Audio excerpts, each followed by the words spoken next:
At a family dinner, my sister smirked and said, "Mom and Dad told me I'm moving into your house." I smiled, the one they always used, and replied, "That's funny. I sold it last week for $740,000. Then I slid the paperwork across the table. His face went completely white.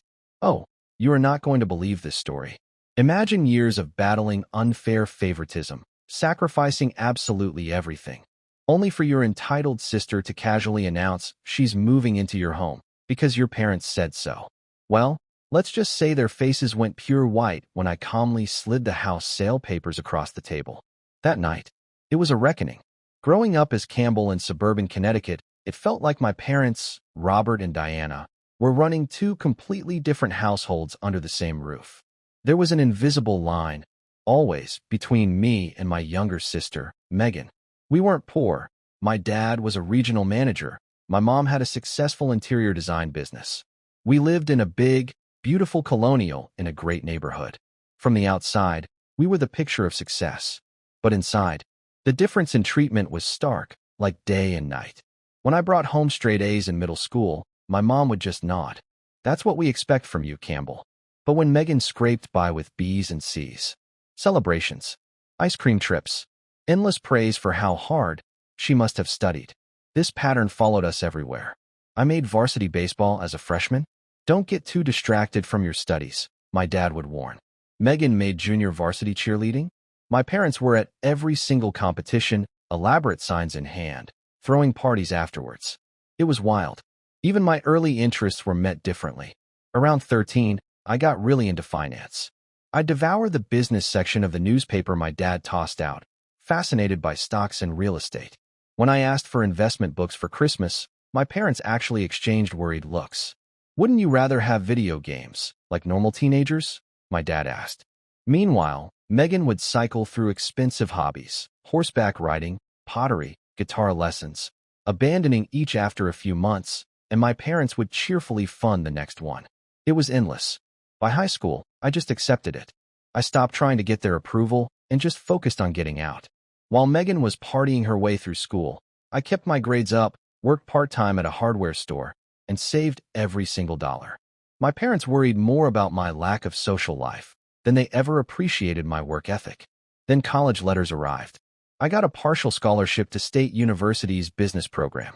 Their response? Tepid. "We hoped you'd aim for something more prestigious." A year later, Megan got into the exact same university, no scholarship, and they beamed with pride.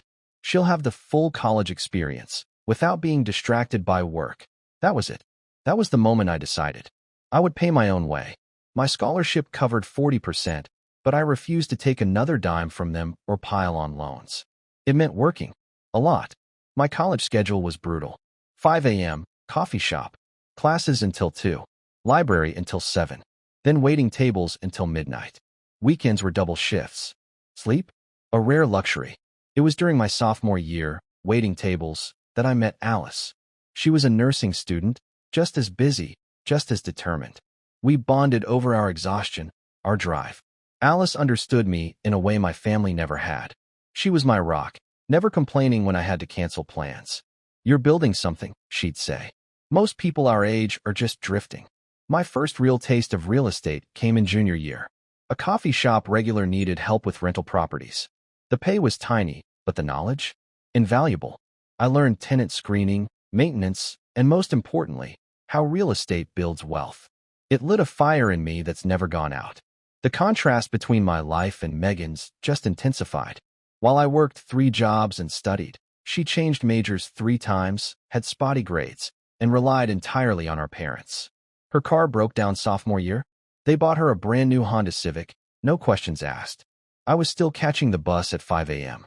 That was the breaking point. I called home from the coffee shop's back room, hands still smelling of espresso. "So, Megan got a new car?" I tried to keep my voice neutral. "She needs reliable transportation, Campbell," my mom explained, as if I was being unreasonable. "And I don't." I shot back. "I'm working 3 jobs and taking a full course load." My dad took the phone. "Campbell, we're not having this conversation. When you're a parent, you'll understand that different children have different needs." Different needs. That phrase burned in my brain for days. It was their excuse for the blatant favoritism. That night, walking to the bus stop, exhausted, smelling of fried food, I promised myself I would never expect anything from them again. I would build my own success so completely that their approval would become utterly irrelevant. I graduated with a business degree, a 3.6 GPA, and less than $10,000 in student debt. A miracle, honestly, and 4 years of practical work experience. That helped me land an entry-level job at Meridian Financial Services. The salary wasn't huge, but it offered stability. For the first time, I didn't need multiple jobs. At Meridian, I met Marcus, another new hire who loved real estate. Unlike me, he came from a real estate family and had absorbed so much knowledge. We became fast friends, spending lunches talking investment strategies. Most people our age spend everything, Marcus observed. If we live below our means now, we'll be miles ahead in 10 years. I took that to heart. While my coworkers bought new cars and fancy apartments, I stuck to my college frugality. Cheapest apartment, 2 roommates. Homemade lunches. My ancient flip phone was an office joke, but I didn't care. Every spare dollar went into my house fund. 25% of every paycheck automatically transferred. I maxed out my 401k match, but kept other investments liquid. This extreme saving lasted 3 years. I missed so many happy hours, turned down weekend trips, wore the same 5 work outfits on rotation. My parents thought I was being ascetic. Megan openly mocked me. "You're making decent money now," my mom would say. "Why live like you're still a struggling student?" They just didn't get it. I wasn't depriving myself. I was investing in my future. Alice understood. She'd finished nursing school by then, working at the hospital. Our relationship had deepened. On weekends, instead of expensive dates, we'd visit open houses, dreaming. Someday, I'd tell her, we'll have a place of our own. By my 3rd year at Meridian, my dedication paid off. Promotion to junior financial advisor, a nice salary bump, and my house fund, almost $60,000. Enough for a down payment. I found Stephanie Winters, a real estate agent Marcus recommended. She specialized in overlooked properties, good bones in transitional neighborhoods, fixer-uppers, foreclosures. Most first-time buyers want move-in ready, she told me. If you're willing to work, you can build equity much faster. That was me. After months of searching, I found it, a 1950s ranch in an older neighborhood that was starting to gentrify. The previous owner had passed, and his kids just wanted to sell. It needed serious cosmetic updates, but the inspection was solid. New roof, updated electrical. Asking. Price, $240,000. I offered $220,000. We settled at $230,000. With my $60,000 down payment, my mortgage payments were barely more than my old rent.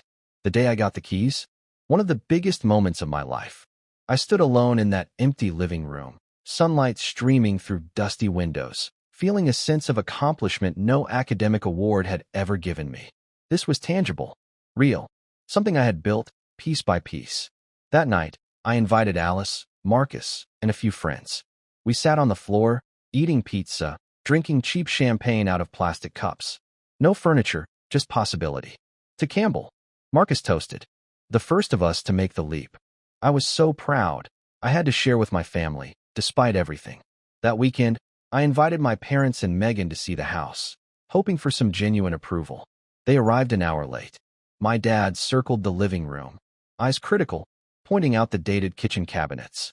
My mom made polite, strained comments about potential, the same tone she used for clients with tiny budgets. Megan just smirked at the harvest gold bathroom. "It's certainly a starter home," my mom said, emphasizing starter. Emphasis on starter. As if to remind me this wasn't a real achievement. "The area's up and coming," I explained. "Property values are up 15%. My dad shrugged. "Well, everyone has to start somewhere." Megan's looking at apartments downtown, much more convenient. I didn't bother mentioning Megan's downtown search was fully funded by them. They stayed less than 30 minutes before rushing off. As their car pulled away, I felt that familiar mix of disappointment and anger. But this time, it was different. Standing on the porch of my own home, bought with my own money, I realized their approval had finally lost its power. A week later, I hosted a real housewarming, with friends who genuinely celebrated me. Alice helped arrange the secondhand furniture.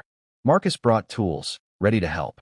My supervisor, Trevor Blackwell, brought expensive scotch and talked about real estate. You've made a smart move, Trevor said. Building equity young is how wealth starts. As my friends filled the house with laughter and support, I realized I had created the very thing my parents never gave me. A circle of people who valued me for who I was, not who they wished I'd be. With those keys jingling in my pocket, I dove into a 2-year renovation. Every weekend was a workshop. I ripped out carpet to reveal hardwoods, fixed the leaky faucet, replaced the ancient water heater. YouTube became my university. I watched videos on tiling, drywall, plumbing. Hardware stores became my classroom. What I couldn't learn, I bartered for, helping a coworker with taxes in exchange for his refinishing expertise. Marcus was a godsend, helping me with power tools and giving up his Saturdays. You're building sweat equity, he'd say. Every hour you put in adds value. My professional life grew in parallel. Trevor at Meridian noticed my work ethic. 18 months after buying the house, I was promoted to financial advisor with my own client portfolio and another salary bump. Straight into renovation materials, of course. Alice was a constant presence, spending most weekends helping. She had an eye for design that complemented my practical approach, transforming dated spaces into fresh, inviting ones. As the house evolved, the tension between my life and my family's expectations grew. It all came to a head 2 years after I bought the place, when my parents and Megan showed up unannounced on a Saturday. I was in the backyard, building a deck with Marcus and Alice, covered in sawdust and work gloves. I opened the door to find them dressed for brunch. Megan had her new boyfriend, Kevin, a slick-looking guy with designer sunglasses and a watch that probably cost more than my mortgage. Campbell. We were in the area, my mother announced, already stepping inside. Thought we'd see how the house is coming along. The next hour was excruciating. My mother critiqued the paint colors Alice and I had carefully chosen. Bold choice for such a small space, she said of the navy accent wall. My father eyed the deck in progress skeptically, asking about permits. Megan and Kevin wandered through, whispering and chuckling. As we stood awkwardly in the kitchen, the one room I'd completely gutted and renovated, I overheard Megan to Kevin, thinking she was quiet. Don't worry how basic everything is here. My parents will help us get a much nicer place once we decide where we want to live. Kevin nodded, adjusting his expensive watch. Good. I was thinking at least 3,000 square feet, maybe in Riverside or Oakwood. I pretended not to hear, but Alice's hand found mine under the counter, squeezing it. Marcus, sensing the storm, made an excuse about needing deck screws and vanished with a sympathetic glance. Before leaving, my father pulled me aside. Your mother and I have been thinking, he began, in that tone that always preceded an unwelcome suggestion. Megan is struggling to find a suitable apartment on her entry-level salary. Since you have all this space now, perhaps you could let her stay in your spare bedroom for a few months, just until she gets established. The request was so utterly presumptuous, I struggled to speak. Megan had graduated over a year ago with a communications degree, working as a social media coordinator, when she bothered to show up. The idea of her moving into the home I'd sacrificed years for, while she still got parental subsidies. Absurd. Dad, that wouldn't work, for a variety of reasons. I finally managed. I'm still renovating, for one thing. And Megan and I have very different lifestyles. He frowned, clearly displeased.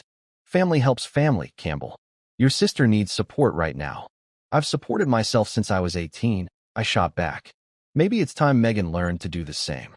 The conversation ended there, but it planted a seed of unease. I started to wonder, were they planning on me being Megan's safety net when their resources ran out? That suspicion was solidified at Thanksgiving dinner a few months later. Around my parents' formal dining table, my mom clinked her glass. Megan has exciting news. Megan, tossing her hair dramatically, announced, I've decided to quit my job at Everly Boutique. The environment was stifling my creativity. I'm going to take some time to find myself and explore opportunities more aligned with my personal brand. My parents beamed, as if quitting a stable job without another lined up was brave, not irresponsible. When I dared to suggest lining up another job first, the response was immediate and unified. Not everyone wants to be chained to a desk, pushing papers, Campbell. Megan snapped.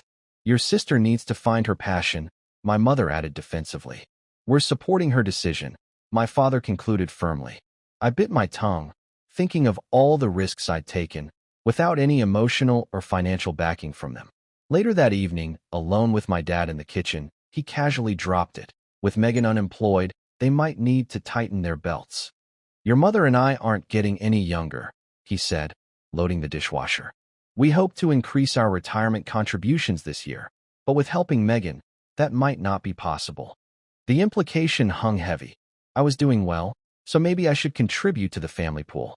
I changed the subject, but the conversation left me deeply unsettled. It was my Uncle Jim, my dad's brother, who offered an unexpected perspective that same visit. Stepping outside for air after dinner, he nodded towards my recently purchased certified pre-owned sedan. Nice, practical car, he commented. You've always had a good head on your shoulders, Campbell. Thanks, Uncle Jim. Sometimes I think my parents would prefer if I made flashier choices. He chuckled, humorlessly. Robert and Diana have always had a blind spot when it comes to Megan. Been that way since she was born. He paused. I respect what you've built on your own. Not many young people would have your discipline. It was the first time anyone in my family had acknowledged my independence as a strength, not a flaw. That brief conversation, it was the validation I hadn't realized I still craved. Around this time, Marcus and I started seriously talking about a business partnership. What began as casual chats had become a concrete plan. We'd both saved aggressively, and our skills complemented each other perfectly. My financial analysis, his practical property management, and renovation knowledge. We could start small, Marcus suggested. Find a distressed property, fix it up, rent it or flip it. The idea was electrifying, but I was cautious. Let me finish getting this place where I want it first, I told him. Then I'll be ready. Little did I know, external factors were about to accelerate everything. The catalyst for the next chapter of my life arrived unexpectedly during a quarterly performance review. Trevor, my supervisor, had always been supportive. But that afternoon, he closed his office door and spoke with unusual directness. Campbell, I've been watching your work, especially your interest in real estate portfolios, he began. There's something happening in the market that might interest you personally. He explained that Westfield Development, a major commercial real estate company, had secured approval for a mixed-use project that would transform several blocks near my neighborhood. They're quietly acquiring residential properties at premium prices, well above market value. Keeping it low profile to avoid speculation, Trevor explained, sliding a brochure across his desk. But as someone who lives in the target area, you should know, your property might be worth substantially more than you realize. That evening, I called Marcus from the office parking garage, too excited to wait. We met at my house immediately, spreading the development plans across my dining room table. Retail on the ground floor, luxury apartments above, a boutique hotel, Marcus noted, tracing the schematics. Your house sits right in the acquisition zone. We spent hours researching Westfield's projects, confirming their legitimacy. This wasn't a speculative venture. They had a 20-year track record. If they're offering above market prices, Marcus concluded, you could be looking at a substantial windfall. But you need to be strategic. The opportunity was exhilarating, but it hit me with an ethical dilemma. I'd poured my heart and soul into this house. Each room was countless weekends, problem-solving, small victories. It wasn't just property. It was the physical manifestation of my independence. That night, after Marcus left, I sat on my back deck with Alice, sharing a bottle of wine, explaining everything. What do you think? I asked. Am I crazy to even consider selling? After all the work we've put in? Alice swirled her wine thoughtfully. This house represented a specific goal at a specific time in your life, she finally said. You wanted to prove you could do it on your own, and you did. But maybe your goals have evolved. The house itself isn't the achievement, Campbell. The achievement is what you built. Your financial independence, your skills, your confidence. Those go with you wherever you live.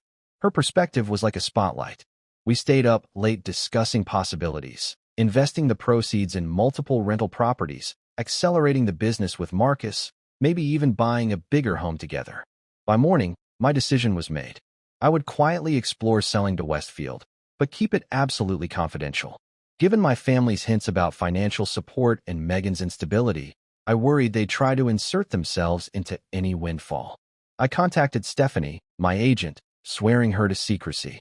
She discreetly approached Westfield's acquisition team. The response was immediate, enthusiastic. Within a week, Stephanie called with news that made my heart race. Westfield was offering $740,000 for my property, more than 3 times what I'd paid just 3 years earlier.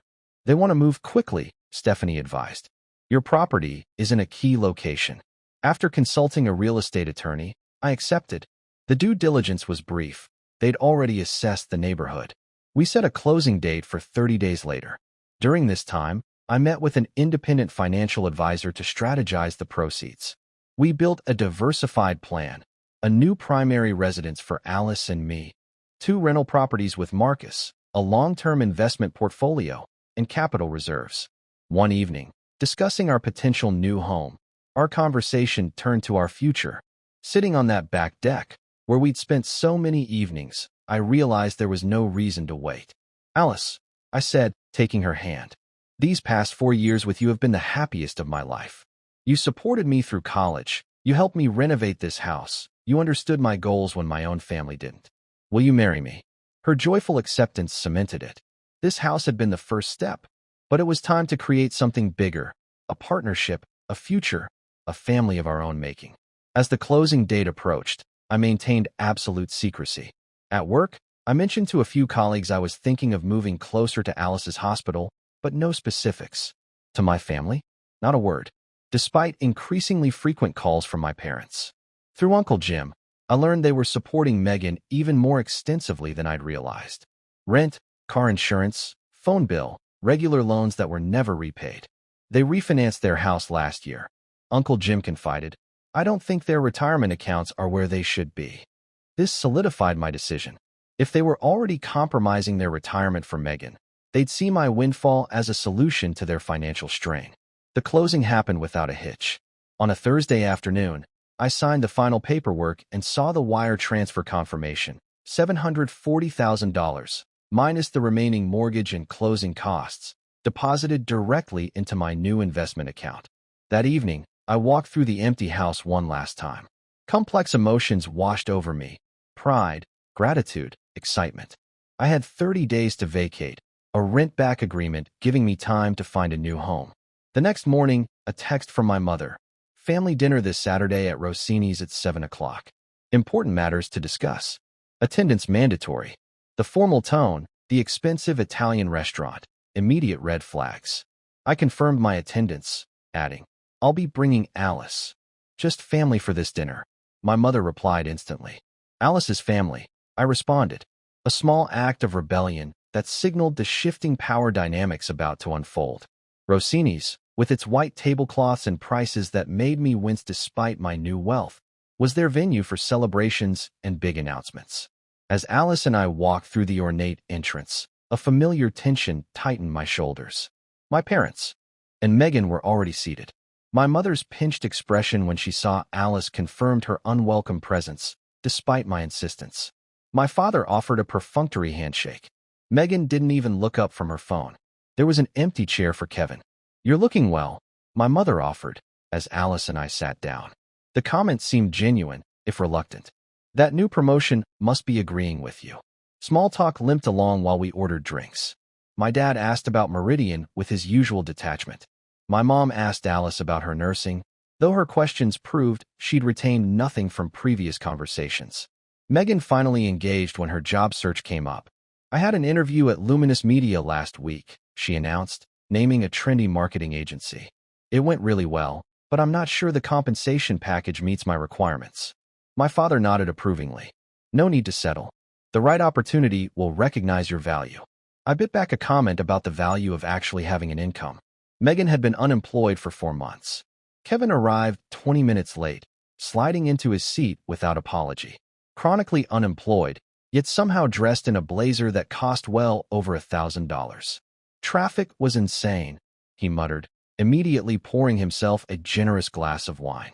The server arrived to take our dinner orders, a brief reprieve. As soon as he left, my father cleared his throat. That particular clear. We've asked you here tonight because there are some family matters to discuss, he began, his tone formal, like a board meeting. My mother picked up the thread. As you know, Megan has been going through a transitional period career-wise. The job market in her field is extremely competitive, and the cost of living here is ridiculous. The rent for anything decent is completely unaffordable on an entry-level salary, Megan interjected. I nodded noncommittally, already sensing where this was going, but morbidly curious. Kevin and Megan have been looking for a place that would give them enough space without breaking the bank, my mother continued. Something in a decent neighborhood with room for Megan to set up her home office for freelance projects. My father jumped in, his tone suggesting a brilliant solution. We've been thinking about this from all angles, and we've come up with an arrangement that makes sense for the whole family. Megan chose this exact moment to deliver her rehearsed line, looking directly at me for the first time all evening. A smirk playing at the corners of her mouth, she announced, "Mom and Dad said I'm moving into your house." The statement hung in the air.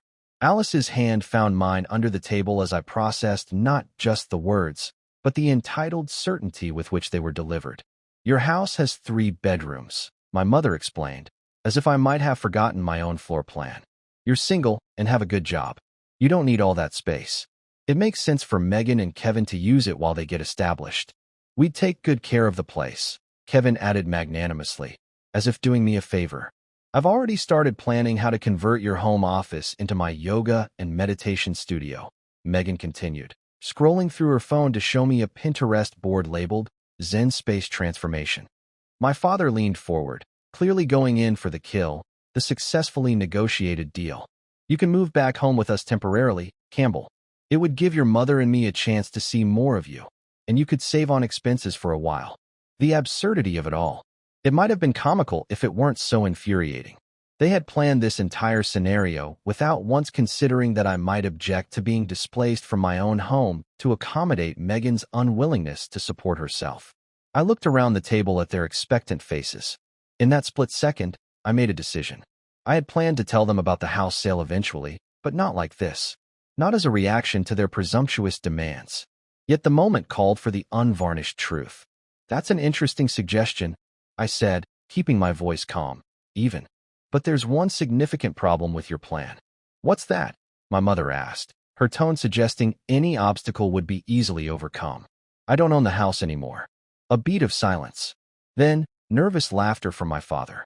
"Of course, you own the house, Campbell. We helped you move furniture in last year." "I sold it," I stated simply. "The closing was last Thursday." My mother's face froze in disbelief. "That's not possible. You would have told us if you were selling your house." Rather than argue, I reached into my jacket pocket and pulled out the closing documents.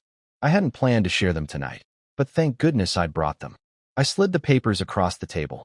The bold settlement statement heading was clearly visible at the top, along with the sale price, $740,000. My father's face drained of color as he stared. My mother gasped audibly. Megan snatched the papers, her eyes widening as she registered the number. $740,000? She spluttered. "That can't be right. Your house isn't worth anywhere near that. Westfield Development is building a mixed-use complex in the area," I explained.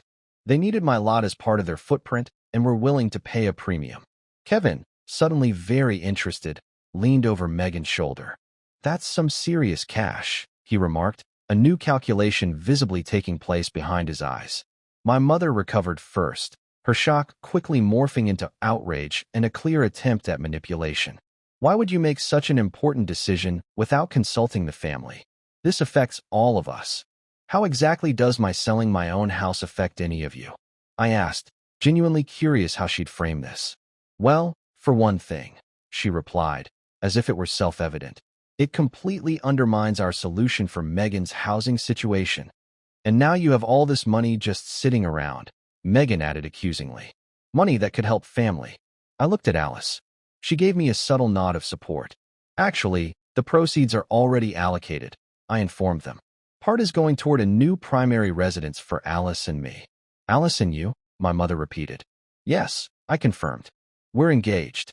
Alice extended her left hand, displaying the ring we'd picked out together, modest but elegant, just like her. Instead of congratulations, my parents exchanged alarmed glances, clearly recalculating how this development affected their access to my resources. "Surely you're not spending the entire amount on a house," my father pressed. "With that kind of windfall, there'd be an opportunity to help family members in need." "The rest is being invested," I replied vaguely, not mentioning the specific plans for rental properties with Marcus. Kevin, who never had a subtle bone in his body, cut to the chase. Look, I've been developing some business concepts that just need initial capital. With your financial background and my creative vision, we could partner on something really groundbreaking. What kind of business concepts? I asked, already knowing there'd be no coherent answer. Disruptive tech, mainly. Apps that connect consumers with experiences. I have wireframes mocked up and everything. His vague response confirmed my suspicions. My father, sensing the conversation slipping from their control, tried to reassert authority. Campbell, I think we need to have a serious discussion about family responsibility. Your sister needs support right now, and you are in a position to provide it. I have supported myself since I was 18 years old. I responded, my voice calm but firm. I worked 3 jobs through college. I saved for years to buy that house. I renovated it with my own hands on evenings and weekends. At no point did anyone in this family offer to help me. That's because you didn't need help, my mother interjected. You've always been self-sufficient. And Megan has always been dependent, I countered.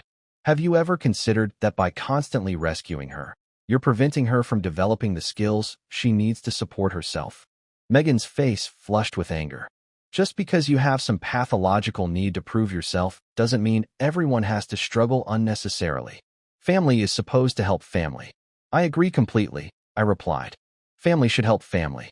But help doesn't always mean financial bailouts. Sometimes, real help means encouraging independence and personal responsibility. My father's expression hardened. So you are refusing to assist your sister after your windfall? That seems remarkably selfish. The accusation might once have wounded me deeply, but that evening, surrounded by their transparent attempts to access my resources, it simply confirmed what I'd long suspected. In their eyes, my primary value to the family had become purely financial. I'm not refusing to assist Megan, I clarified. I'm refusing to enable continued dependence. There's a difference. My mother's eyes narrowed. And what about our retirement? Have you considered that supporting Megan has impacted our financial security? Do we not deserve some consideration after all we've done? From across the table, I caught Uncle Jim's eye. I hadn't noticed him earlier, but his slight nod suggested he'd been observing our family drama unfold. His presence gave me an unexpected boost of confidence. I have considered everything very carefully, I assured my parents. Which is why the money has already been invested. It's not sitting in a checking account, waiting to be distributed. Megan pushed back her chair abruptly, the legs screeching. You ruin everything, she hissed, tears of frustration welling. You just can't stand to see me happy. This has nothing to do with your happiness, Megan, I replied steadily. It has everything to do with creating a life based on my own efforts, rather than others' resources. Come on, babe, Kevin muttered, suddenly losing interest now that the easy money had evaporated. Let's get out of here. As Megan stormed out with Kevin trailing behind, my parents sat in stunned silence, their carefully orchestrated plan in shambles. The remaining dinner conversation was strained and brief. My father made one last attempt to suggest a loan to help their retirement, but his heart wasn't in it. When the check arrived, I paid it without discussion, a small gesture that nonetheless symbolized the dramatic shift in our dynamic. Outside the restaurant, Alice and I stood in the cool evening air, processing it all. Are you okay? She asked, her concern clear. Surprisingly, yes, I replied, realizing it was true. For the first time in my life, I feel completely clear about my relationship with my family. From the restaurant entrance, Uncle Jim emerged, approaching us with a wry smile. Quite a performance in there, he commented. Been a long time coming, if you ask me. As we walked to our cars, I felt both the weight of years of family dynamics lift and the lightness of finally standing firmly in my truth. The road ahead might be complicated, but for the first time, I was navigating it entirely on my own terms. The days following that restaurant confrontation brought an avalanche of communication attempts. My phone buzzed constantly. Texts from my mother, ranging from guilt-inducing, I cried all night after dinner, to manipulative, your father's blood pressure is through the roof because of this stress. Megan alternated between angry accusations, you've always been jealous of me, and desperate appeals. I would help you if the situation was reversed. I responded minimally, acknowledging their messages without engaging with the emotional manipulation. Alice, with her healthcare background, offered valuable perspective. What they're doing is trying to pull you back into old patterns, she observed, as we sorted through moving boxes in our temporary apartment. Every time you refuse to react the way they expect, it disrupts the pattern. Uncle Jim became an unexpected ally. We met for coffee, and he shared insights that helped me process decades of confusion. Your father and I grew up with similar expectations from our parents, he explained. The difference is, I broke away early. Robert stayed in the pattern, and now he's recreating it with you and Megan. Did you know they refinanced their house to help support Megan? I asked. Uncle Jim nodded grimly. And it's not the first time. They took out equity when she went to college too, despite having a college fund they'd been contributing to for years. What happened to the college fund? They let her use it for a gap year in Europe after high school, called it an educational experience. This finally completed the puzzle. They had been systematically compromising their own security to maintain Megan's lifestyle. And now that resources were dwindling, they'd naturally looked to me, the financially stable family member, as the next source of support. 2 weeks after the confrontation, the situation escalated dramatically. My parents appeared unannounced at my workplace. I was in a client meeting when my assistant interrupted, saying my parents were in reception, refusing to leave. Embarrassed and furious, I excused myself and found them sitting stiffly, my mother clutching her designer handbag, my father with that stern expression he reserved for serious disciplinary conversations from my childhood. This is completely inappropriate. I hissed. I'm with a client. You've been avoiding our calls, my father replied, loud enough that heads turned. You leave us no choice but to address this in person. Trevor, my supervisor, emerged from his office, concerned. Everything okay here, Campbell? My parents were just leaving. I responded firmly. I'll call them this evening. We are not leaving until we discuss the situation with Megan, my mother insisted, her voice rising. She's been evicted from her apartment because she was counting on moving into your house. Trevor, now fully aware of the personal drama unfolding in our professional space, intervened smoothly. Mr. and Mrs. Henderson, I'm Trevor Blackwell, Campbell's supervisor. While I understand family matters can be urgent, this is a place of business. I must insist you continue this discussion outside office hours. My father, unaccustomed to having his authority challenged, began to object, but something in Trevor's steady gaze made him reconsider. With obvious reluctance, my parents allowed themselves to be escorted to the elevator, my mother calling over her shoulder. This is not over, Campbell. When I returned to my desk, I found a message from Trevor asking me to stop by his office. Expecting a reprimand, I was surprised when he instead offered support. Family dynamics can be complicated, he said after I'd briefly explained. But your professional conduct has always been exemplary. Don't let this situation affect the good work you're doing here. His understanding reinforced my growing awareness that I had built a professional reputation entirely separate from my family's dysfunction, a reality they seemed unable to grasp. That evening, true to my word, I called my parents. The conversation was predictably difficult. They informed me Megan had indeed received an eviction notice for non-payment of rent and was temporarily staying in their guest room with Kevin. Her unemployment benefits have run out, my mother explained, as if this were an unforeseeable natural disaster rather than the predictable consequence of months without job seeking. And the rental market is impossible right now. I'm sorry to hear that, I replied, genuinely concerned despite our differences. Has she looked into roommate situations? Or perhaps Kevin could contribute. My father dismissed these suggestions immediately. Kevin is focusing on developing his business concepts right now. And your sister shouldn't have to live with strangers at her age. The conversation circled back to their central premise.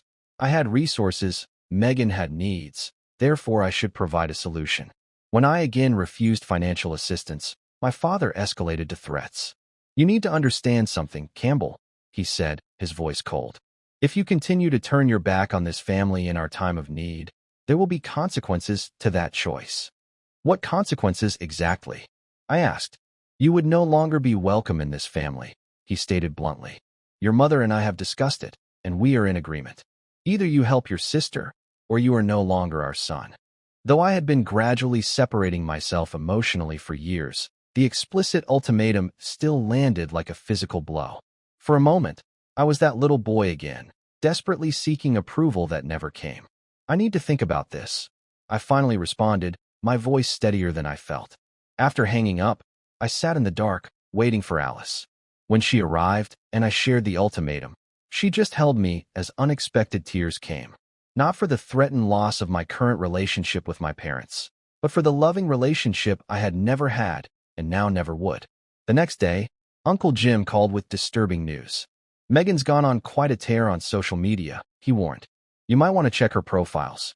Sure enough, Megan had posted a series of increasingly dramatic accusations across multiple platforms.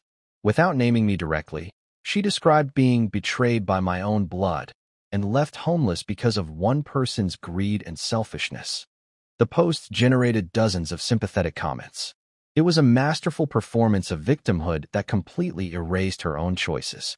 Though I was tempted to respond with the full truth, Alice wisely counseled restraint. Engaging publicly would only escalate the situation, she advised. Anyone who truly knows you understands this isn't who you are. She was right, of course. Marcus, who had seen my family dynamics firsthand, offered his own blunt assessment. They're trying to use social pressure to make you cave. Classic manipulation tactic. During this tumultuous period, Alice and I continued our search for a new home.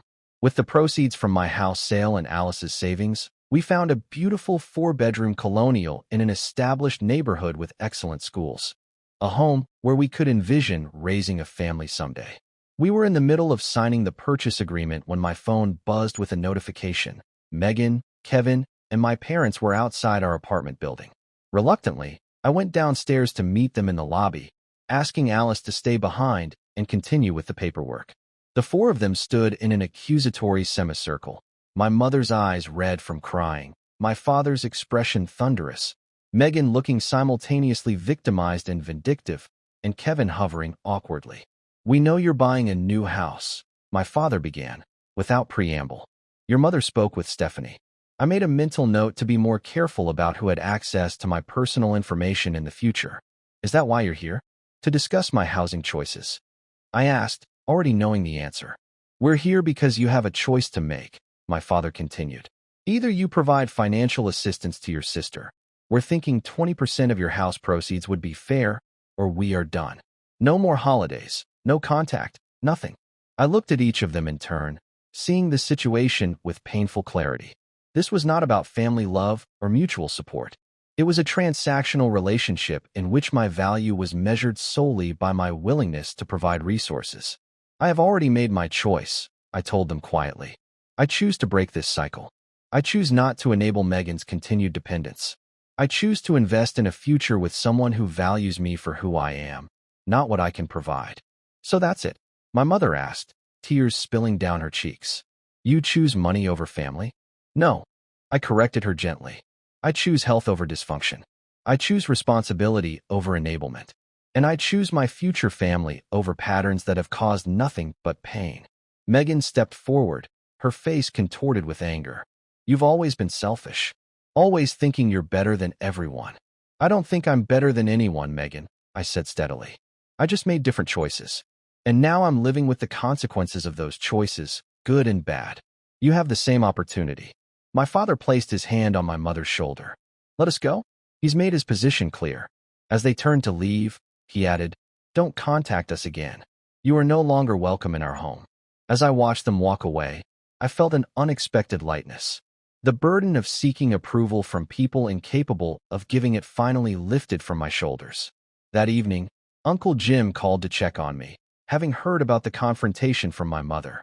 For what it's worth, he said, I think you did the right thing. It might not feel like it now, but standing your ground was the healthiest choice for everyone involved. Even for Megan? I asked, still conflicted about my sister despite everything.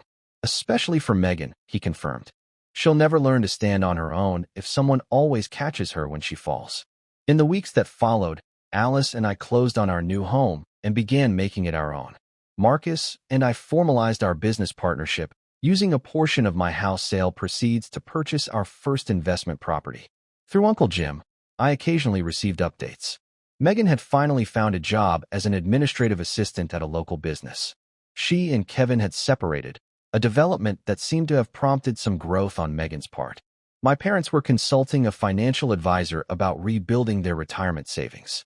These changes, while small, suggested that perhaps my refusal to be the family's safety net had indeed forced some necessary growth. The thought brought bittersweet comfort as Alice and I prepared for our new life together. 6 months passed. Alice and I settled into our new home, transforming it room by room into a space that reflected our shared values and dreams. The master bedroom, a serene blue, Alice chose. The home office accommodated both her medical journals and my financial analysis. The spacious kitchen became the heart of our home, where we cooked on weekends and hosted dinner parties for our growing circle of friends. My business partnership with Marcus exceeded our initial projections. Our first property was fully rented, and we were already researching our next acquisition. We had established a clear ethical framework: no displacing tenants, high maintenance standards, fair pricing. Uncle Jim had become something of a surrogate father figure. His straight-talking wisdom and unconditional support filled a void I'd felt since childhood. We met regularly for lunch, where he shared stories about my father's youth that helped me understand the generational patterns. "Your grandfather was the same way with your father," he explained. "Nothing Robert did was ever quite good enough, while I was the screw-up who got endless chances. I broke away, but Robert internalized it, and then repeated it with you and Megan." Understanding these patterns didn't excuse my parents' behavior, but it did help me process my experiences with greater compassion and less personal pain. Then, on an ordinary Tuesday morning, an email appeared in my inbox that I hadn't expected, from my mother. The subject line read simply, "Reaching out." The email was brief, cautious, expressing hope I was well, and suggesting that perhaps after some time and reflection, we might consider some form of reconciliation. The tone was different from any communication I'd received before, less demanding, more tentative, with none of the guilt-inducing language that had been her hallmark. I shared the email with Alice that evening, uncertain how to respond or whether to respond at all. The wounds were still fresh, the memory of their ultimatum clear. "What do you want?" Alice asked simply. "Not what you think you should want, or what would make everyone else happy. What would bring you peace?" It was a profound question that required several days of reflection. I realized that while I had no desire to return to the dysfunctional patterns of the past, I did feel an emptiness at the complete severance of family ties. Perhaps there was a middle path, a relationship with boundaries so clear and firm that they could not be breached. I crafted a careful response to my mother, expressing willingness for a tentative reconnection, but with explicit conditions: no financial discussions, no attempts to make me responsible for Megan's choices, and respect for Alice as my partner and equal. I made it clear that any violation of these boundaries would result in another complete break. 3 weeks later, we received an invitation to dinner at a neutral location. Uncle Jim agreed to attend as well, providing both moral support and a buffer. The dinner was awkward, but civil. My parents seemed smaller, somehow less intimidating than the towering figures of authority they had been throughout my life. My father's hair had grayed considerably. My mother's typically perfect appearance showed subtle signs of strain. They shared that Megan was still employed, now with a small promotion. She and Kevin had separated, a development that seemed to have prompted some growth on Megan's part. My parents were working with a financial advisor and had put their oversized house on the market, planning to downsize. "We've had to make some difficult adjustments," my father acknowledged, perhaps the closest thing to an admission of error I had ever heard from him. I shared appropriate updates about our lives, the new house, my work, Alice's recent certification. I deliberately kept the conversation at a surface level, testing whether they could respect the boundaries of a normal adult relationship before venturing into deeper waters. By the end of the evening, no dramatic reconciliation had occurred, but a small foundation had been laid for a new type of family relationship, one based on mutual respect rather than obligation or control. Over the following months, we established a careful pattern of occasional family gatherings, with clear beginnings and endings. I remained vigilant about boundaries, prepared to step back if old patterns emerged. To my surprise, my parents largely respected the new parameters, perhaps finally recognizing that the alternative was no relationship at all. Megan and I developed a cordial, if distant, relationship. The entitled sister of my youth had been replaced by a more subdued version who seemed to be slowly learning the connection between choices and consequences. We would never be close, but we could coexist peacefully at family events. The greatest healing, however, came not from these tentative family reconnections, but from the family Alice and I were creating together.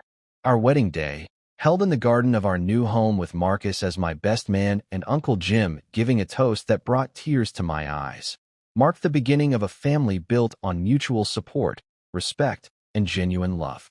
To Campbell and Alice, Uncle Jim said, raising his glass, who teach us that the strongest foundations are built with our own hands, and that the most powerful act of love is sometimes simply standing in your truth.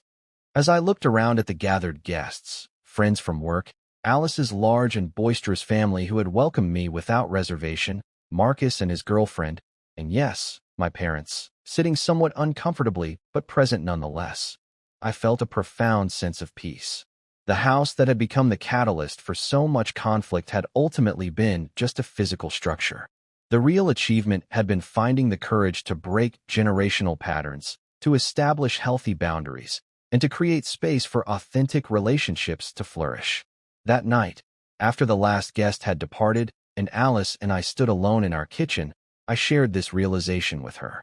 The house they wanted to take became the boundary they could not cross. I reflected, and ultimately, the lesson they needed to learn. Alice nodded, understanding as she always did. "And what lesson did you learn?" she asked softly. "That my worth was never determined by their approval," I answered, "and that sometimes the greatest act of love is refusing to participate in patterns that harm both the giver and receiver." As we moved forward into our life together, I carried this understanding like a compass, guiding me toward healthier relationships and more authentic connections. The pain of being the less favored child would always be part of my story, but it no longer defined me. Instead, it had become the catalyst for building something stronger, healthier, and infinitely more valuable. A life of my own choosing, surrounded by people who valued me for exactly who I was. Have you ever had to set difficult boundaries with family members who didn't respect your independence? Let me know in the comments below. If this story resonated with you, please hit that like button and subscribe to hear more real-life stories about overcoming family challenges. Remember, sometimes the most difficult choices lead to the greatest personal growth. Thank you for listening, and I wish you the strength to stand firm in your own truth, whatever that may be.